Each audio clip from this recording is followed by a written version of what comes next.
అందరికీ నమస్తే అండి. Welcome to supreme Six media. నేను మీ జర్నలిస్ట్ లక్ష్మీనాగ్ నరహరి శెట్టి. మనందరికీ తెలుసు, 5 రాష్ట్రాల్లో ఎన్నికలు జరిగాయి. మే 4వ తారీఖున ఆ రిజల్ట్స్ అనేవి రాబోతున్నాయి. అందున అందరూ కూడా ఎంతో ఎంతూజియాజంగా ఎదురు చూసేది తమిళనాడు, పశ్చిమ బెంగాల్లో ఎన్నికల రిజల్ట్ ఏ విధంగా రాబోతుందనేది భారతదేశ వ్యాప్తంగా కూడా ఎదురు చూస్తున్నారు. అందులో తమిళనాడులో మరి మునిపెన్నడూ లేని విధంగా ఎంతో ఆసక్తికరంగా ఎవరు గెలవబోతున్నారు అనేది ఈసారి రాబోతుంది. మరి దీనికి సంబంధించి ఇప్పుడు ఏం జరగబోతుంది, టీవీకే అధినేత విజయ్ ఎన్ని సీట్లు సంపాదించబోతున్నారు, ఆయనే ప్రభుత్వాన్ని స్థాపించబోతున్నారా అని భారతదేశ వ్యాప్తంగా కూడా ఎంతో ఉత్కంఠగా ఉంది. ఎందుకంటే కొన్ని ఏవైతే ఎగ్జిట్ పోల్స్ సంబంధించినవి ఉన్నాయో విజయ్ గెలుస్తారు, బాగా సీట్లు రాబోతున్నాయని కొన్ని చెప్పినాయి. ఇక్కడ ప్రాబ్లం లేదు, ఎవరైనా పార్టీ పెట్టేది గెలుపు కోసమే పెడతారు. అయితే కొంతమంది ఇక్కడ ఆంధ్రప్రదేశ్లో ఉన్న పవన్ కళ్యాణ్ గారికి అక్కడ విజయ్ గారికి ముడిపెడుతూ అక్కడ విజయ్ గారు గెలిస్తేనట ఇక్కడ పవన్ కళ్యాణ్ గారు పరుగు పోతుందట. చూడండి వీళ్ళు మాట్లాడే మాటలు, వీళ్ళు మాట్లాడే విధానాలు ఏ విధంగా ఉంటాయో. అంటే వీళ్ళు కావాలని వాంటెడ్లీ ఇలా టార్గెట్ చేసినట్టు మాట్లాడుతూ అనిపించట్లేదా? అదేమంటే ఆయన సింగిల్గా పోటీ చేశారంట.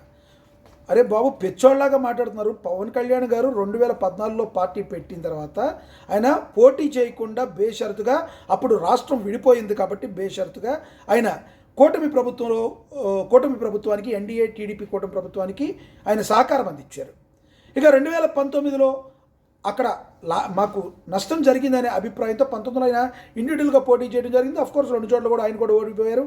ఒక సీట్ మాత్రమే ఆయన గెలిచడం జరిగింది. కానీ నిలబడ్డారు కదా. 2024లో మరి అద్భుతమైన విజయాన్ని సాధించి మళ్ళీ కూటమి ప్రభుత్వం ఏర్పాటు చేసేందుకు ప్రధాన భూమిక పోషించిన వ్యక్తి పవన్ కళ్యాణ్. అది మీరో నేనో చెప్పడం కాదు. పవన్ కళ్యాణ్ అంటే అది పేరు కాదు, అదొక తుఫాన్ అని ప్రధానమంత్రి గారే చెప్పారు. అలాంటి వారిని తీసుకొచ్చి మీరు ఈ రోజున విజయ్ గారు అక్కడ గెలిస్తే ఇక్కడ పవన్ కళ్యాణ్ గారికి పరువు పోతుందంటూ రకరకాల మాటలు మాట్లాడతాం, చీప్గా మాట్లాడతాం మానేసేయండి. విజయ్ గారు గెలవాలని మనం కూడా కోరుకుందాం, తప్పేం లేదు. అక్కడ రాష్ట్రంలో ఉన్న పరిస్థితులు వేరు, ఇక్కడ రాష్ట్రంలో ఉన్న పరిస్థితులు వేరు. అందున తమిళనాడులో అంటే ఇంకా సినిమా గ్లామర్కి కొంచెం ఎక్కువ అవకాశాలు ఉంటాయి. తద్వారా విజయ్ గారికి కూడా అభిమానులు ఎక్కువగా ఉన్నారు కాబట్టి ఆయనకు ఒక అవకాశం వచ్చింది, ఆయన నిరూపించుకుంటున్నారు. అందులో మనకు ప్రాబ్లం ఏం లేదు. కానీ విజయ్ గారి గెలుపుకి పవన్ కళ్యాణ్ గారికి ముడిపెట్టి ఏదో చేద్దాం, పవన్ కళ్యాణ్ ఏదో క్రిటిసైజ్ చేద్దాం, పవన్ కళ్యాణ్ గారిని ఏదో తగ్గిద్దామని మీరు చూసుకుంటే ఆకాశం మీద చూసుకుంటే ఉమ్మేసినట్టు మీ ముఖం మీద పడ్డట్టుగా పడుతుంది. అది మాత్రం మీరు గుర్తుంచుకోవాలి. ఇక పవన్ కళ్యాణ్ గారు ఒక క్లీన్ ఇమేజ్, క్లీన్ చిట్ ఉన్న నాయకుడు. ఇలాంటి నాయకుడిని భారతదేశంలో ఇప్పటి వరకు మీరు చూడలేదు అంటాం వాస్తవం. ఇది పెద్ద అతిశయోక్తి కాదు. ₹1 తను ఎవరికైనా పెడతారు, కానీ ఎవరికి రూపాయి కూడా ఆయన తీసుకోని వ్యక్తి.